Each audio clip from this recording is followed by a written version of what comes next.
Are you ready to take your investment game to the next level? Introducing Digital Investor, your ultimate guide to mastering the digital marketplace. Whether you're a seasoned pro or just starting out, Digital Investor brings you cutting-edge game theoretical strategies, expert insights, and real-time tips and tactics to analyze, evaluate, invest, and grow your wealth. Don't miss out on the digital revolution. Visit www.nickblacknext.com and start your journey with Digital Investor today.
Well,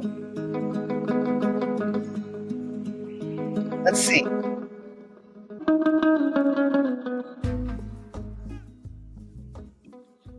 All right, that's a valid question. You won't need to access it from the dashboard, but you would want to be a Node Market NFT holder to get the free ones. If you just want the drop of the tokens, everybody that has an NFT gets them.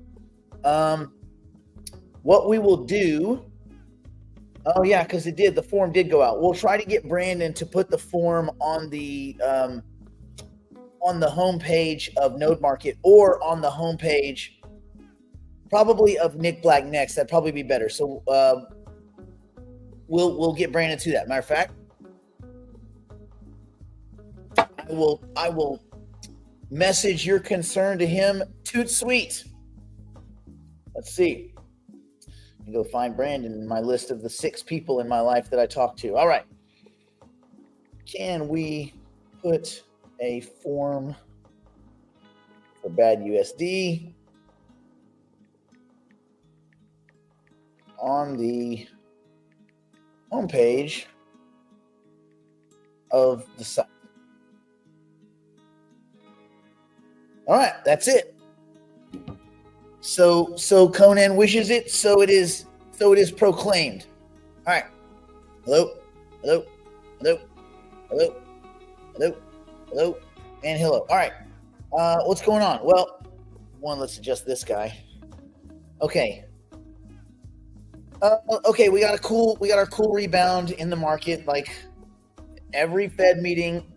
So here's the basic technique. Let's see. Oh, Brandon already responded. He said, sure. So there you go. Your wish is someone's command. Wow. Oh, we got some more hellos. Let me see. Hello, hello, hello, hello, hello. All right. So here's what happened. Every time a Fed meeting goes down, it works like this. First of all, the market can predict the Fed because the Fed is backwards facing, looking at 6-month-old data that is usually about to be downward revised by the QCEW. So even if they were data dependent, the data that they're looking on is mostly bullcrap. And then that bullcrap gets revised to be different bullcrap. The employment data they're looking at is bullcrap because they don't look at the fall off. So, I'll give you an example. You're unemployed. You exhaust all of your unemployment benefits. You no longer get benefits. You disappear from the unemployment records. Well, because you're not receiving unemployment insurance. You're not receiving any payments. Once you stop receiving payments, the Fed says you're no longer unemployed. You're unemployable. You're disenfranchised, unhireable. You have well, it's more than job insecurity. You have job inaccessibility. You are that hidden, murky workforce. So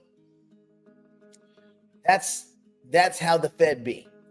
So going into a Fed meeting, which everyone knows what they're going to do because they themselves, just follow old, outdated, usually re-revised data, and they're always behind the ball, and they drive a car using the rearview mirror. So since everyone in the market already knows what they're going to do well before they do it, it's weird that people then react to the Fed statement. Why is there? So there's the pre-reaction a few days before. Then there's the reaction. Then there's the reaction at his press conference where they changed 2 or 3 words in their statement. And everybody's like, oh my God, they took out the of. The of now says but. It's over. Again, to a useless non-governmental organization that doesn't deal in money. It's like if you have some kids playing Monopoly next to a bank. And they're like, you're bankrupt. You landed on Park Play. You're like, so what? Shut up, kid. That's the Fed. They play with funny money. They do not have any effect on the economy. Remember, Alan Greenspan said something like, if you understand, he's talking about statements. His whole theory was you have to keep things really vague. And so the idea was, he said one time, like, if you understood what I said, then I didn't do a good enough job of not explaining it correctly. So it's all just political theater, man. It's so stupid. So people react to what they think the decision will be. They react to the decision. They react to the press conference. 2 weeks from now, guess what? People are going to react to the minutes from the meeting. It's so dumb. People are so stupid. That's like, you have a girlfriend and she breaks up with you. We're breaking up. No, let's not break up. Yes. Oh, man. And then she calls you again. We're breaking up. Yeah, I know we're breaking. You just told me that. Yes, we're broken up. Yeah, I got it. We're broken up. You're sad. The second time you've been hit with this breakup stick. Then she calls you a week later. We are broken up. Yeah, no shit. I get it. I have moved on. Well, we broke up. Okay. And then 2 weeks later, we are so broken up. Oh my God. I get it. As a matter of fact, if you hadn't reminded me who you were, I don't even know what this phone number is. I deleted you from my phone. You no longer exist. No, we're broken up. Yeah, okay. But the markets, every single time you get broken up with by the Fed, they react. And actually, it's worse because in this case, this example is only correct if it's not even your ex-girlfriend. It's someone else's ex-girlfriend. And they're calling you. We're breaking up. What are you talking about? You don't affect my life. That's the Fed. They affect nothing. Affect. A-F-F-E-C-T happens before effect. Affect, but at first, effect on the tail end. So it's just asinine. I think people are wising up to it. Even guys like Steve Leisman and stuff, who used to be just a Fed ball sucker. At least he's kind of coming around. You had some other guys like Steve was one of them. There was a couple of people yesterday that said some things that made more sense than they had in the past. So I thought that was pretty interesting. But anyway, but there was something interesting. There was something quite interesting that came out of that. Did you guys see? Let's see if I can get this article load. Come on, you. Bitcoin retakes 106. Well, let's put this in the context of did Bitcoin retake 106 or 105 and change? So remember, yesterday, lowly, sad little Bitcoin. And everybody was like, oh my God, the Fed and the. Well, here we are. Back up to 105, 106-ish. Not very far away from the all-time highs. And of course, Fed's going to take credit for everything. They're going to take credit for the sunsets. But anyway, Bitcoin jumps 3% following the speech by the Fed's Jerome Powell, who said banks are perfectly able to serve crypto customers. Why? Because this motherfucker is worried about getting probably in the legal crosshairs of this bullshit choke point, Operation Choke Point and 2.0, where Elizabeth Warren and a bunch of Biden cronies very actively went out and debanked clients and I don't mean clients, I mean companies as well, for having any exposure to cryptocurrency or servicing crypto clients. And so now they're all like, no, we didn't say that. We would never. They did. The vice chairman of the FDIC came out and said, yes, it was happening. There's a lot of whistleblowers that are coming out. There's a lot of information that's documents that for some reason were erased. I guess they were using the Hillary Clinton copying machine. A lot of documents disappeared at the FDIC where, I mean, look, the FDIC was forcibly taking banks into receivership that were probably capable. So that's a whole other discussion for a whole other time. Or maybe no one ever cares about that. But anyway, so now the Fed's like, oh yeah, banks are perfectly able to serve crypto customers. In a clear indication, the era of debanking is mostly over. Powell said, we don't want to take actions that would cause banks to terminate customers who are perfectly legal just because of excessive risk aversion, maybe related to regulation and supervision. He is also, this is the other thing that frustrates me about Powell. He's not a regulator, but do you see how he talks? He talks like he is a regulator. He talks like Gary Gensler talked. At least technically Gary Gensler was a regulator. Jerome Powell is not. All they have is stress tests and memos and crap like that. These guys, their head must be so big you can't even fit through the door. And I have a massive front door, and I bet Jerome Powell's fat ass head can't even fit through it. You get him and Vitalik Buterin walking side by side, I don't think they could go under a bridge. Anyway, and that's a big bridge, like a multi-lane bridge. Too big, those heads. Anyway, he went even further to implicitly call on Congress to pass FIT 21, the new crypto act that would delineate jurisdiction between the SEC and the CFTC. Also, two things Jerome Powell has nothing to do with. I mean, nothing. Again, because he's not a regulator. He doesn't have a badge. He can't indict anyone. He's a talking head from a commission. That's it. It's mind-blowing. Ooh. Kraken has staking back? Whoa. Decisions. I'd probably throw my Ethereum over there because I'm getting a-holed over it at Coinbase 2 point something per. Come on, bro. Okay. So to continue, and this is Powell's words, because Powell, right? I think that would be a very constructive thing for Congress to do, Powell said regarding a crypto regulatory framework, highlighting the Fed has been working with them on it. Bullshit. The Fed has been working with them on it. Fuck you, Jerome Powell. What a douchebag. What a fucking lying douchebag. Him and Jamie Dimon, too. Jamie Dimon's like, oh, it's not us. I mean, we have all these regulations and we could get fined. We could hundreds of millions of fines.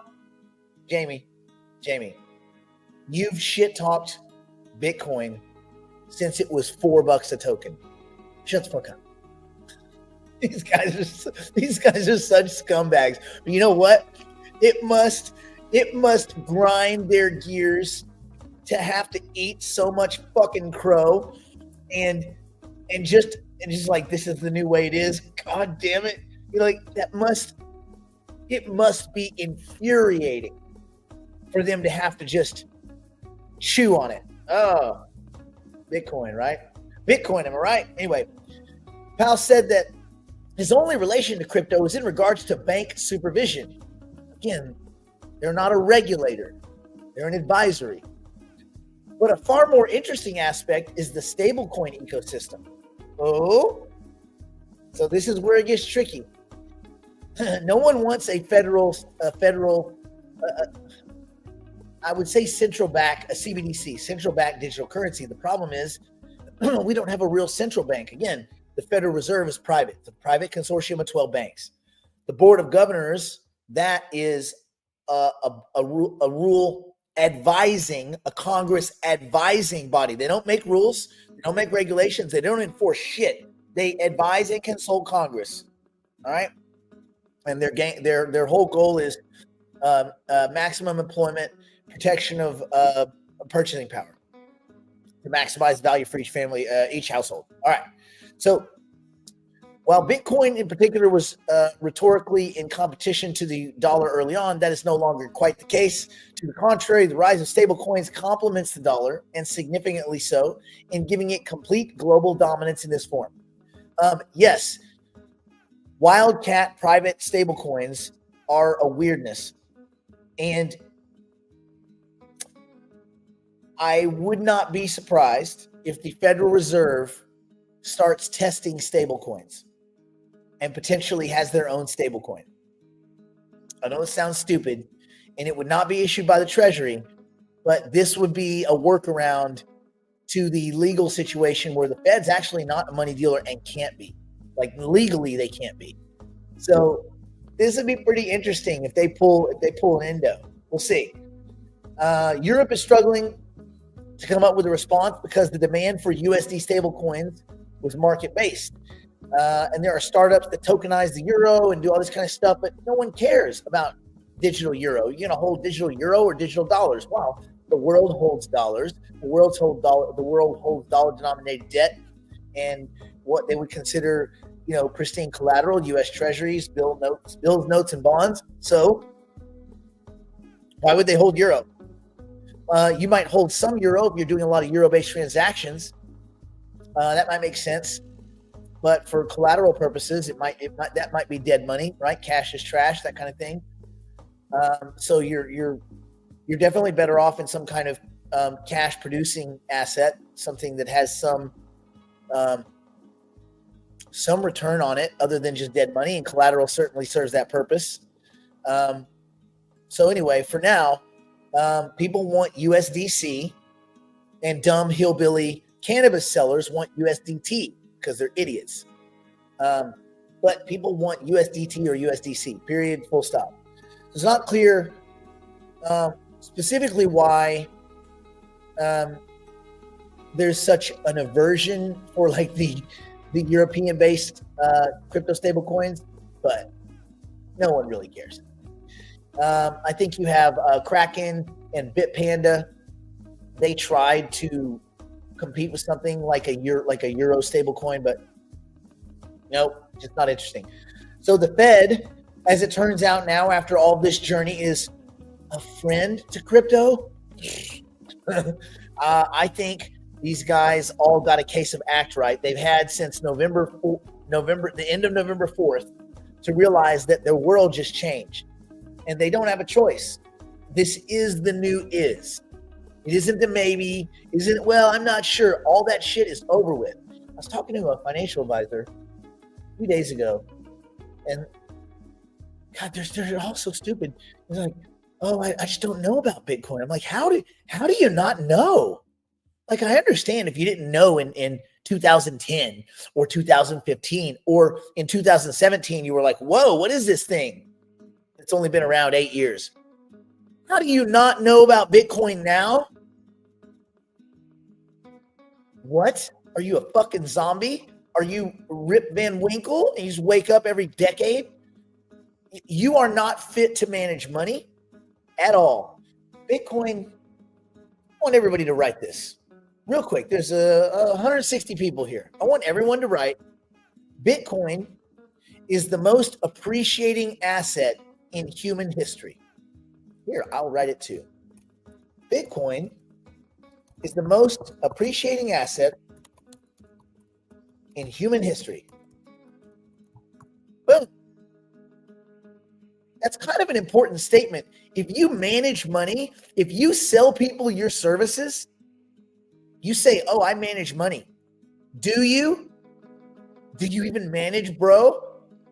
How the fuck do you manage money if you have no understanding? You don't have to like Bitcoin. You don't have to buy it. You don't have to recommend it. You can tell people it sucks, like Jamie Dimon, but he sure knows what it is. You can't not know what Bitcoin is at this point and be an adult. I don't trust you to get to work without pulling off down one of those dark alleys and doing some old sketchy stuff. You are dumb. And luckily, nobody that manages money watches this podcast because they all know everything. It is the most appreciating asset in human history. How on earth is that not? How is at least the concept? You don't think at some point you ought to just go take a look at it, lift the skirt up, see what their pronouns are. Like, figure out what's going on in that one weird space that is created the most appreciating asset in human fucking history. I don't understand how you call yourself a money manager. It's like mind-blowing. And these people blissfully make people less successful. They blissfully take money from people because they don't see it, because they don't get it. Pull your fucking dentures out, Grandma, and wake up. It's crazy. Anyway, so this is what we're dealing with. So even the Fed is a homie. Yeah, they don't have a choice. They're all going to be homies.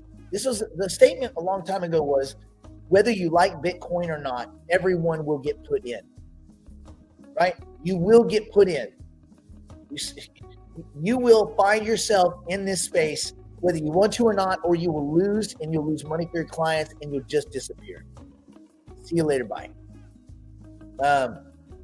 We're at a time now where every one of us, we are our own fund managers.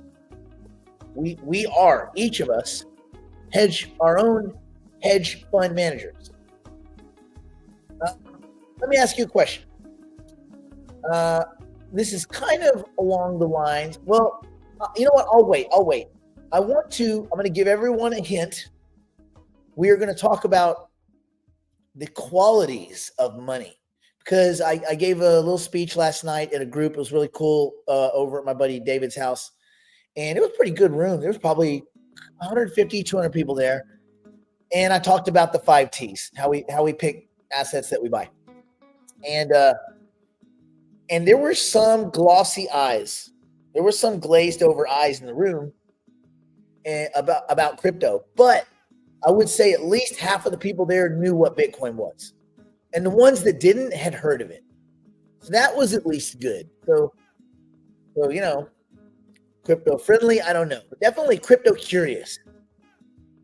But some beer and a back rub, they'd be hip deep in some crypto, especially some Bitcoin.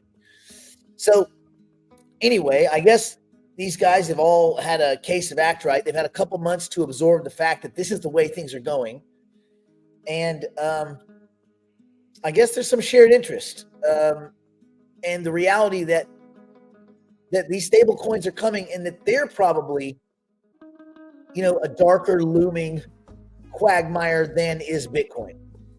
So Al said, we're not against innovation, of which they absolutely are. They haven't even innovated their Phillips curve. These guys use 2 metrics to manage an entire economy. Imagine if your doctor, when you went to the doctor's office, and your heart, you got a heart condition. You don't know exactly what it is, but it's like beating real bad, and you pass out, and you have what some might call a heart attack. You've had 7 of these, and you're there, and the cardiologist comes in, he says, Joe, what is your favorite color and your 3rd favorite paint? What? What does that even mean? Your favorite color and your 3rd favorite paint. 3rd favorite paint, Sherman-Williams? I don't even know 2 other kinds of paint. I don't even know what you're asking. That's all I need. Get ready for surgery. What? Whoa, guy. We don't have enough information, bro. This is the Fed. So the American quasi-central bank, that's not a real central bank because they don't deal in real money, has been less mean to the space over the last few years compared to others. I mean, this is true. The Fed didn't overtly participate in choke point. You know that under the table they absolutely did. The Elizabeth Warrens, the smug little bitches and all this. Yeah, which that's over too. I wonder what does she do in the morning now? Just wake up and just look in the mirror and scream at her wrinkles? Anyway, the European Central Bank has been slowly more open. I mean, at first the ECB was very anti-crypto, anti-anything that, you know, kind of embarrasses the ECB, which is most anything because they don't understand managing money either, but whatever. But a good news, Jerome is not against innovation. Thanks, Jerome. Good. The other thing too is like his ears are so big that he can hear what we're saying right now. Yeah, he can hear what we're thinking. That's how big his ears are. He could fly. He could just like coast. You know those squirrel suits? He's got like a squirrel suit of his ears. So there's a guy that can think. I heard somewhere that your ears keep growing indefinitely. That's the case. Wow. Can you imagine when AI is like really, AI transforms into AGI and that guy lives another 70 years? Dumbo. Anyway, Jerome said they're not against innovation, so that's good. Anyway, the Americans are clearly paying more attention to this space because, you know, they are closing a debate that has been going for about 7 years in central bank circles, again, not the Fed, regarding the role of fiat money amid the rise of crypto. And the thing is, they're looking at this wrong. They've had fake money forever. They've had crypto forever. They just called it a different thing. Bank money, bank lending, when a bank lends money into existence, there's no money there. They lent currency into existence out of mostly thin air because the tiny, tiny reserve requirements they have is a reserve of what? A bunch of electronic placeholders that tell them how many funny money US dollar currency units they have. It's the same shit. What does the US have? They have the power to tax. They have the War Powers Act. They can go declare war. They can blow shit up. They have giant boats filled with ass-hammering planes that rain down death. That's why. and relatively consistent equity markets that only a few people can actually access. And most of it's through passive indexation, so you're getting false signals. But that's why the funny money US dollar is, and you know what? If people have faith in a thing, then that thing has value. And this is, I was trying to explain this last night to somebody. They're like, well, I don't know with crypto, I can't hold it. What's the value of it? I'm like, the value is the network. It's transactability. It's being able to work with people you don't trust with and send them money and receive money and not worry about some man in the middle screwing you over. The value is the network. This big, giant, safe, recursive network that can do, transactions of varying degrees in a few minutes with a high level of surety, meaning like 100%, because it hasn't gone down. So there's value to that. People value it. The people that don't, and that's why I said, at one point, Bitcoin was $1 and the US dollar was $1. They were at parity. Now Bitcoin last night was like $103,000. That means people trust Bitcoin 103,000 times more than they trust the US dollar. Think about that for a second. Well, now it's more, isn't it? Now people trust Bitcoin 105,000 times more, almost 106,000 times more than they trust the US dollar. What other fucking argument do you need? Yeah, but it's not for me. Cool. Well, maybe success and preserving your buying power is not for you either. You fucking rubes. Like at a certain point, you give up trying to convince people and you take another path. So you know what? I'm going to educate people on good basic finance. They're probably not going to find. Listen, Most people, if you wish them good luck, they would squander it. It's a wasted effort. Wish them good Medicare. I guess that's the best thing. Wish them good. What is welfare checks? Wish them good welfare. I wish you welfare, sir. What? What are you saying? I wish you welfare. By the way, this one is butterscotch. Butterscotch coffee. Yeah. And it's sugary goodness. All right. So it seems to be Americans are paying more attention to this space, and they are closing a debate that's been going on for 7 years in central bank circles regarding the role of fiat money amid the rise of crypto assets. Some officials from the European Central Bank, the ECB, said that their response to the new president, Donald Trump, signaling an executive order to harness stablecoins should be to launch a European Central Bank digital currency, CBDC, which, cool, at least they're coming around, right? Slowly but surely. Is it going to strip people of their privacy? Yes. Is it going to strip? Is it going to be a way to weaponize currency? Absolutely. But you know what? You ain't got no privacy, and they've already weaponized your currency. So who cares? And yeah. Well, there was a Fed meeting. I can't be expected to not curse after a Fed meeting. Timothy, come on. All right.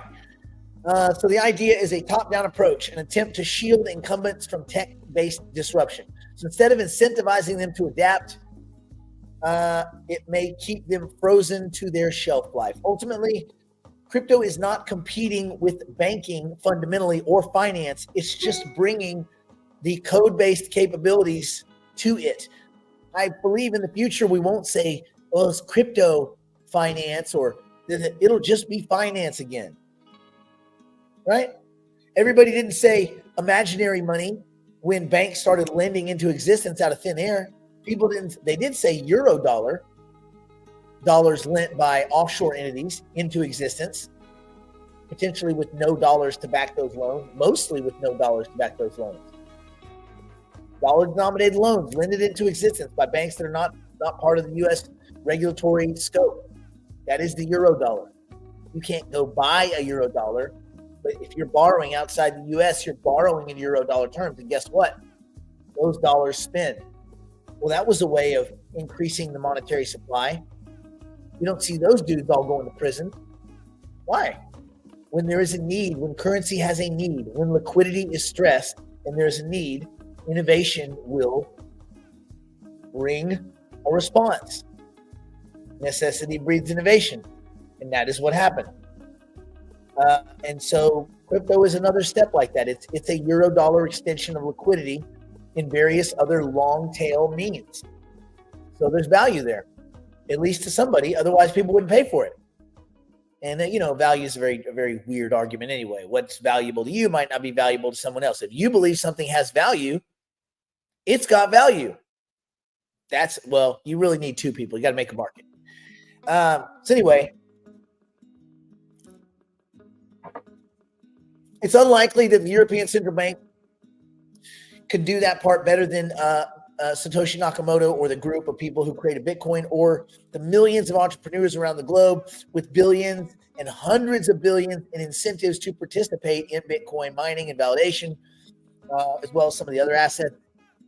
It's not very clear that the ECB could do anything better than USDC. Maybe it should just be Euro C. I don't know. Anyway, America is basically saying, if the dollar is to tokenize, let the market do it. Let private participants do it. And this is a very interesting take. Private money. Ooh. I think there needs to be regulation over private monies, in the sense that a simple check of their balance sheet, I think, in real time. I think your balance sheet should be exposed.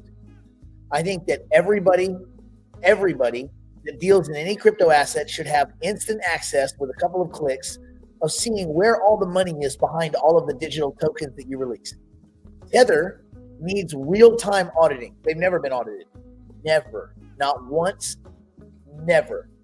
So At some point, you would think maybe that's important if there's $80 billion in Tether floating around. Someone might want to go make sure that there's 80 billion somethings somewhere that represent that. Otherwise, the Ponzi scheme that we know affectionately as Tether would dissipate. That unwind would be gross and not good for anyone. So anyway, it looks like banks will be able to get into the game. We'll see. It could be cool. It could be cool to warehouse or to hold your Bitcoin and your Ethereum in your Chase account. But then I got to ask, why would you? See, this is the whole thing. When banks can custody, do you trust your bank? So let's have a yes or no. Would you guys here trust a bank to custody your crypto? Would anybody here trust Chase to hold your Bitcoin? Would anybody here trust Bank of America? Remember the company that said we're not taking change anymore. We just decided not to take change. Seriously, you can't go quarters, dimes, nickels. Nope, we don't take change. So the fact that they may or may not be able to do a thing legally, I mean, it's cool, but I don't trust those assholes. Now, let me add a little heat to the question. Would you trust them if you could use your Bitcoin as collateral on a loan? What about that? What if that collateralized a loan, my friends?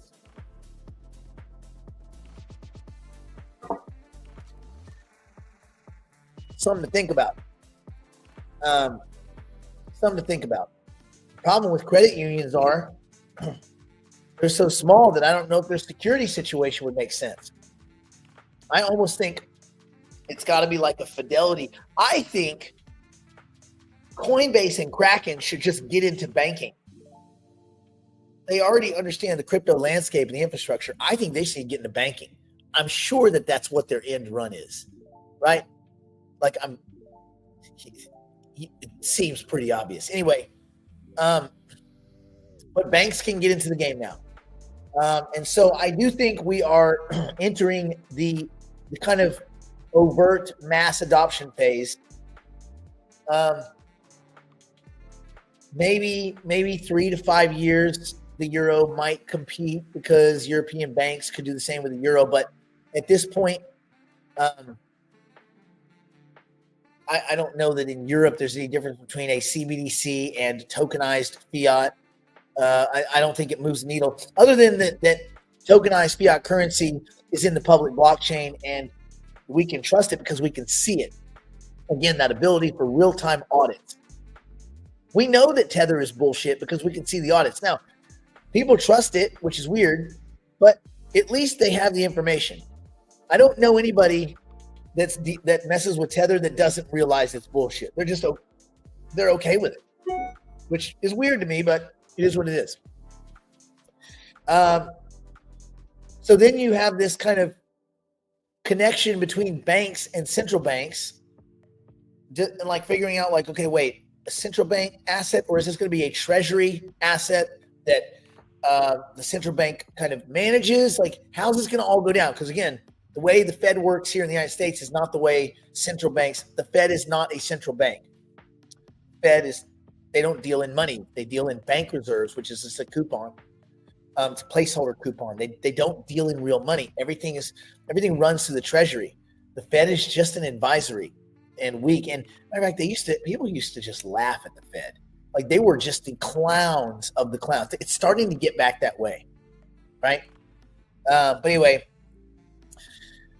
so we will see.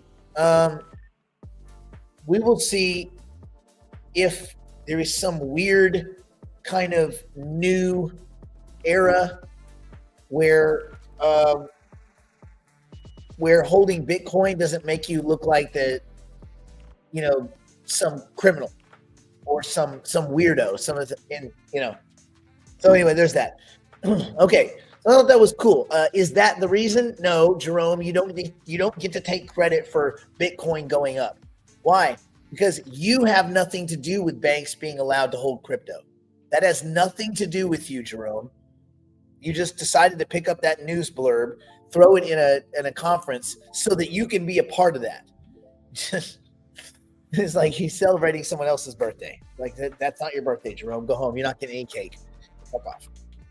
So anyway, really, 12 to 15 on graph. What is the lockup period? What's the lockup period, Brent? Or what is the what is the wind down? Because if they're getting 12 to 15%, I'm about to go give me some of that right there. I got some graph token with the Kraken's name on it. Okay. So where does that leave us? Well, we had a nice little market recovery, which again, we talked about that. We are back at what seems like an okay levels. We're within striking distance, 2,900 and change away from all-time highs in Bitcoin. Not much to stop it. And again, nothing trades in a straight line. People are always going to gamble. People are always going to, get over their skis. They're going to get over leveraged always. And so there's going to be little mini cycles, little mini blowups, leverage unwinding, things like that. But we've seen that. We've seen a lot of them over the last few weeks. I mean, well, let's call it the last 8 weeks. We've seen several of these unwinds. People are going to always be stupid. People are going to always try to play catch up. They're always going to try to hit the home runs that they shouldn't. People are going to always take deep leverage like that jackwagon that lost $98 million in one over-leveraged Bitcoin trade. 98 million. I don't care how rich you are. You lose 98 million, you fucking cry about it. You cry a lot. It's like curled up in a ball, spitting all over yourself, like nose running, crying, involuntary bowel evacuation, sobbing, deep, audible sighs. The neighbors are like, oh gosh, I hope he's okay over there. I hope he's okay. I say he because no woman on earth is that fucking stupid. That's definitely the hubris of a guy. I'm going to take a $98 million bet with a lot of leverage. And it's gone. Such bullshit. Yeah, 2 to 7. Dude, that's dope. We might have to do a little rejiggering. I've got a couple of units of Ethereum might make their way over to Kraken. I like Kraken. It's hard to get in and out of trades because they're not super liquid. Let's see. I'm not seeing Kraken staking in my account. I guess they excluded or haven't included Texas. Texas usually has everything. You know what? Let me look. Let's see.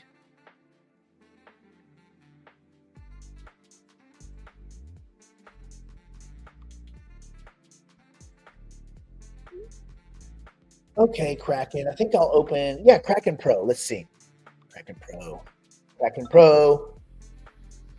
Up. Okay, let's see. Okay, I'm on their homepage. Markets. Let's go to account. Let's go to portfolio. I don't see any staking options.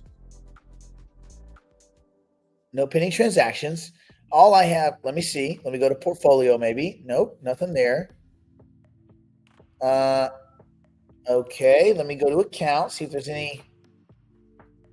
No, nothing there. Maybe it's got to be on the regular page. Maybe you click into the assets. Maybe. Let's see.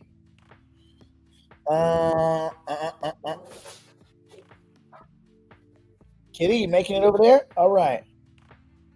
Oh, they're wrestling. That's a lot of. All right. Let's see. I don't see any staking options, at least on the app. Let me check the other app. Let's check the regular Kraken app. Oh, it's on the desktop. Interesting. We're going to email the look. Okay, update. Yes, that's a. Come on. Come on, man.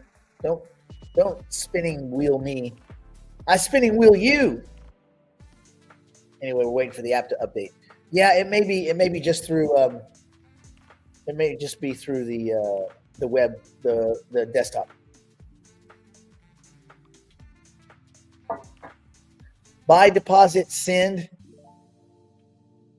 Got it. Buy, deposit, send, and more. I go under more. Ain't nothing about staking. They used to have staking. Staking was awesome. Let's see if there's any new news. Take full advantage of Kraken. Set up recurring buys. Nope. Ethereum. Let's see if I click on Ethereum. More. Buy, sell, send, convert, deposit, withdraw. Ain't nothing about staking. So it hasn't made it to the apps yet. I will definitely take a look. That's exciting. Anyway, let's take a quick look at markets. Who's on first? I mean, Sui releasing upgrades, continuing to kind of push, continuing to be in the public spectrum. Again, the people pushing this are the same people, the same scumbags, the same douchebags, the same fucking crooks that push Solana. But you know what? For a broken protocol, Solana gets a lot of business. Sure, it's mostly meme coins, the same kind of low IQ idiots that don't care that Solana sucks. But you know what? That is a market. Dummies is a market. It's a big one. That's why we say, what would dummies do? I think people will frame Sui as the next Solana, and market cap be damned. I think that there's gold in them their heels. So yeah, I wouldn't want to be against it.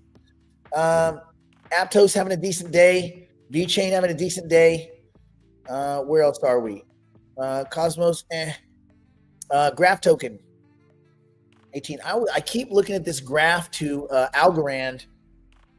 Algorand got a little bit ahead, but they kind of go with this kind of 2-to-1 ratio graph to Algorand. I don't know why that is. They're completely unrelated, uncorrelated. I keep trying to get ahead. Like if Graph token would sell off and Algorand would get ahead, I would swap back and forth. But you're still getting a little bit over 2 for 1. That's pretty good. Jupiter, full green sheet.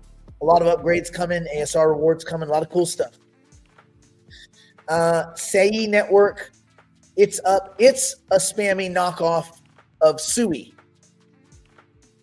So remember, Sei is a knockoff of Sui, which is a knockoff, not really a knockoff, but the next Solana, the Solana killer. Solana, people at Solana are like, buddy, our network doesn't work 5 days in a row. You know, there's nothing you have to kill. That whale has been beached, all right? And moving down the list, Arweave. I like it. I don't know if it's going to make anyone rich, but I like it. I'll probably keep adding to it. Pith is kind of with the Sei crowd of stupid meme bullcrap that's pushed on Twitter. Harmony One could be interesting. I think they could make a run to. Well, it's hard to say. We'll talk about that tomorrow, maybe a little bit behind the wall. Anyway, but it's having a pretty good day. 15% ain't nothing, and Arweave 16%. You know, it's not terrible. Otherwise, kind of quiet. Let's look at the crap assets. At some point, we'll be able to do something with Twin. That'd be great. Right now, not anything yet. Sophia continues to burn and degrade lower and lower and lower with no end in sight. It is a terrible company run by idiots, and they never really launched. It was pretty much just it seems like they never got out of the starting blocks at all. They never had nothing, just kind of a big fail. I have millions of that worthless piece of shit token. So don't ever feel bad if you guys get stuck in a bad one. Just, it happens. Some of this stuff is just going to go away. It is what it is. I bet if I sold my tokens right now, I could get that thing to actual zero. If I just dumped all my tokens, I bet I can't. Not only can I not get a penny, I bet I can't get 0.2 of a penny on that piece of shit run by those idiots over at ASI. NewNet, big fail.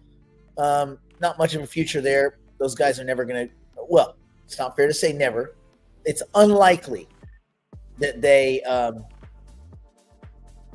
It's unlikely they ever get anything accomplished, including like just basic English grammar. Cogito is a big fail. It's a rebranding nightmare. Over and over, they've pivoted their company 3 or 4 times. They have no idea. They can't find their ass with both hands. They're run by idiots, managed by crooks. Ain't nothing there. Hypercycle, you're feeling notes. So a little bit of an update. It looks like it's either the 11th or the 12th, but I think the 12th is the launch date for GMRT. Real quick let me go over here. These tokens, the GMRT tokens in GMRT, these tokens on day one, they're exchangeable for the token, meaning you don't have to wait. There's no lockups. If you buy through a launch pad, you're also paying 12 cents, but you are locked up. These have no lockup requirements. You get them on day one. You swap them. You get them. You do whatever you want with them. There's also going to be a pool that somewhere between 20 and 25% pool. And then on Libra, Frank, we don't have a date yet, but we do know on GMRT. Look, the 11th or 12th. It depends, I guess, where you are in the world. So I would say for us, probably the 12th. But yeah, that's 2 weeks away. That's kind of exciting. I'm excited for this one. And they are working with Hypercycle. They're going to be doing all sorts of cool stuff. Matter of fact, they just made the announcement. There was a press release today that Hypercycle will be working with the game company to enhance the capabilities of their network. And by the transitive property, GMRT would have more use, utility, and adoption. Hopefully some hoarding effect. And it's a bunch of gamers. So we can say, what would dummies do? They probably get it.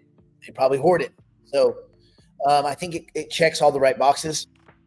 I think it will actively just embarrass the fail that was Sophia. So I'm excited about that. Yeah, I think the pools are going to be awesome. All these pools are awesome. Same thing with Libra. 25% on a company. Did you guys see all those updates? We talked about them yesterday. Holy crap. Dude, this is a company that could be minting money, like billions a year. So I'm kind of excited about that. Yeah, that's where I'm at. All right, if there are no other questions, let's see. A couple extra Luna.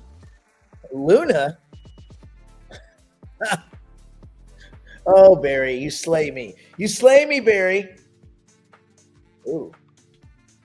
Let's see. Oh, yeah, even Brandon just hit me up and said Kraken's doing staking. They're back in the staking game, and it's pretty good. I guess I'm going to spend the next couple hours moving assets over to Kraken. Go slow. Oh, wait, assets Kraken? Anyway, go slow, right? Don't fat thumb something. Don't send something to the wrong address. Take your time. Do test transactions. Do all the little things that you're supposed to do. I'm sure, of course, leaving Coinbase, going to Kraken, I'm going to get, we have to do a security check on your account because all this same bullshit. So we'll see. All right. Let's call it a day. Stay in school. Don't do drugs. Don't do anything my poor insolvent drunk, swinging on meth grandmother wouldn't do, which is very little. We will see you tomorrow for the show. Brandon will be back with us. Then when we go behind the wall, we'll have some old clever stuff to talk about. Oh, I just got a Kraken notification. Aptos is up. Well, I know Aptos is up, you dicks. I can see it. I can see it on the screen. It ain't up to where I bought it, though. All right. Yeah. All right. Tout à l'heure. Tout à l'heure.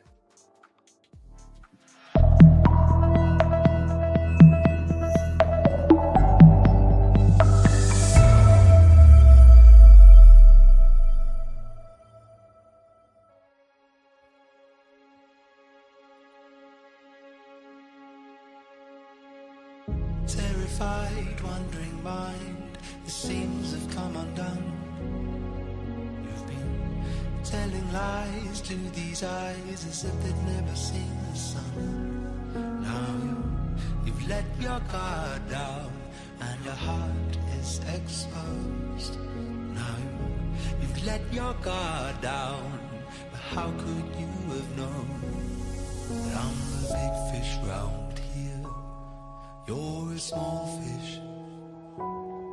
I could make you disappear. You should know this. I'm the big fish round here. You're a small fish.